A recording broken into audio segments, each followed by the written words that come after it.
இயேசுவின் நாமத்தினால் உங்களுக்கு என் அன்பின் வாழ்த்துக்கள். இந்த நாளுக்குரிய வேத வார்த்தையானது எரேமியா 33ஆம் அதிகாரம் 3வது வசனம். என்னை நோக்கி கூப்பிடு, அப்பொழுது நான் உனக்கு உத்தரவு கொடுத்து, நீ அறியாத உனக்கு எட்டாதுமான பெரிய காரியங்களை உனக்கு அறிவிப்பேன் சொல்லி.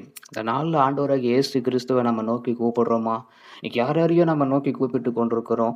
நம்ம எத்தனையோ பேர் என்னென்னவோ நோக்கி நம்ம பார்த்து கொண்டிருக்கிறோம். கர்த்தருடைய வார்த்தை சொல்கிறது, என்னை நோக்கி கூப்பிடுன்னு. அப்பொழுது நான் என்ன பண்ணுவேன்? மறு உத்தரவு கொடுப்பேன். அது மாத்திரம் இல்ல, இந்த உலகத்துல நீங்க இருக்கிற பட்டணத்துல, ஊருக்குள்ள அறியாதது தெரியாதமான பெரிய காரியங்களை நமக்கு அறிவிக்கிற தேவனா இருக்கிறார். அதனால நம்ம கர்த்தரை நோக்கி நம்ம கூப்பிடுவோம். பெரிய காரியங்கள் நம்ம வாழ்க்கையில அவர் செய்ய வல்லவரா இருக்கிறார். இந்த வார்த்தை வசனங்கள் நம்முடைய வாழ்க்கையில இந்த நாள்ல நிறைவேறட்டும். விசுவாசத்தோடு செபிங்க.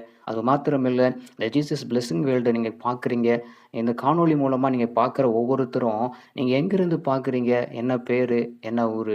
இத நீங்க இந்த கமெண்ட் செக்ஷன்ல மென்ஷன் பண்ணும்படி நான் கேட்கிறேன். தயவாக உங்களுடைய பெயரையும், உங்களுடைய ஊரு மாத்திரம் நீங்க அதுல மென்ஷன் பண்ணுங்க. அது மாத்திரமில்ல, உங்க ஜெப குறிப்ப என்னோட சொல்லுங்க.